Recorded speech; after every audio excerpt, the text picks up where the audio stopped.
दोस्तों, आज की कहानी है ज़िंदगी न मिलेगी दोबारा। तो चलिए कहानी शुरू करते हैं।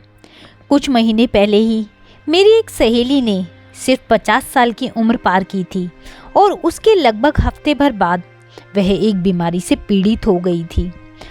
उसकी जल्द ही मृत्यु हो गई। ग्रुप में हमें एक शोक संदेश प्राप्त हुआ। दुख की बात है, वह हमारे साथ नहीं रही। इस घटना के लगभग 2 महीने बाद मैंने उसके पति को फ़ोन किया। ऐसे ही मुझे लगा कि वह बहुत परेशान होंगे क्योंकि उनका ट्रैवल वाला जॉब था। अपनी मृत्यु तक मेरी सहेली सब कुछ देख लेती थी।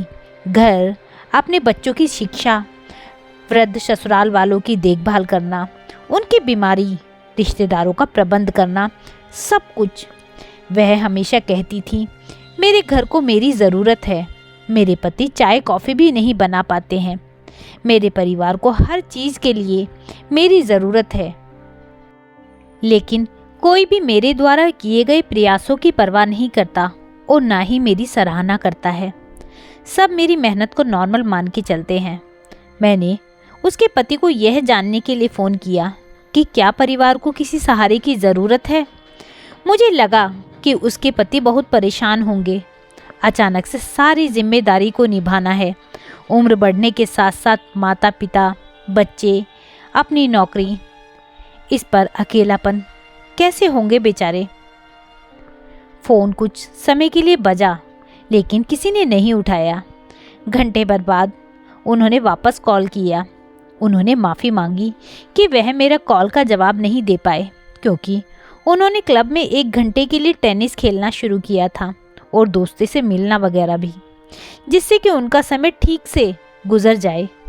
यहाँ तक कि उन्होंने पुणे में ट्रांसफ़र भी करवा लिया, इसलिए अब ट्रैवल नहीं करना पड़ता। घर पर सब ठीक है? मैंने पूछा। उन्होंने जवाब दिया, एक रसोइया रख लिया है, थोड़ा एक्स्ट्रा पेमेंट किया तो वह किराने का सामान और सब्ज़ी फल वगैरह भी ले देता है। उन्होंने अपने बूढ़े माता पिता के लिए एक फुल टाइम केयर टेकर रख ली थी। ठीक चल रहा है, बच्चे भी ठीक हैं। जीवन धीरे धीरे सामान्य स्थिति में लौट रहा है। उन्होंने कहा। मैं मुश्किल से 1-2 वाक्य बोल पाई और हमारी बात पूरी हो गई। मेरी आंखों में आंसू आ गए। मेरी सहेली मेरे ख्यालों में आ रही थी। उसने अपने सास की छोटी सी बीमारी के लिए हमारे स्कूल के पुनर्मिलन को छोड़ दिया था। वह अपनी भतीजी की शादी में भी नहीं गई क्योंकि उसको अपने घर में मरम्मत के काम की देखरेख करनी थी। वह कई मज़ेदार पार्टियों और फिल्मों से चूक गई थी क्योंकि उसके बच्चों की परीक्षा थी। उसे अपने पति की ज़रूरत का ख्याल रखना था और इतना सब कुछ करके इसके बदले में बस उसने हमेशा थोड़ी सी प्रशंसा और अपनी कुछ पहचान की तलाश की थी जो उसे कभी नहीं मिली। आज मुझे उसे कहने का मन हो रहा है कि यहाँ कोई ज़रूरी नहीं है और कोई भी याद नहीं किया जाएगा। यह सिर्फ हमारे दिमाग का भ्रम है। शायद यह सांत्वना है या यूँ कहें कि हमारे समझने का तरीका।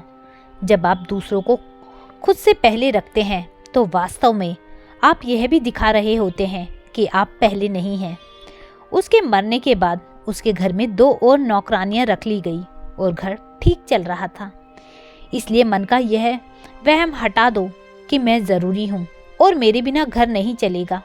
सबसे महत्वपूर्ण बात यह है कि अपने आप के लिए समय निकालें, बात करें, हंसें और आनंद लें, अपने शौक़ पूरे करें, अपने जुनून को जिएं, अपनी ज़िंदगी को जिएं। कभी कभार वो उन चीज़ों को करें जो करने में हमें मज़ा आता है। दूसरों में अपनी खुशी मत देखो।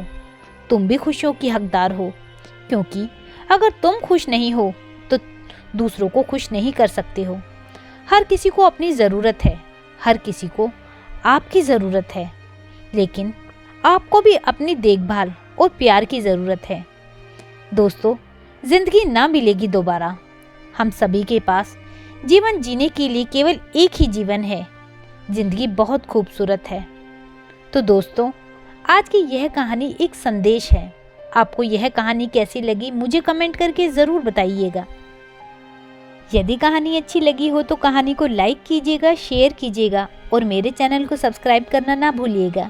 साथ ही बेल आइकन ज़रूर प्रेस कीजिएगा ताकि आने वाली नई कहानियों का नोटिफिकेशन आपको समय पर मिल सके। कहानी सुनने के लिए बहुत बहुत धन्यवाद।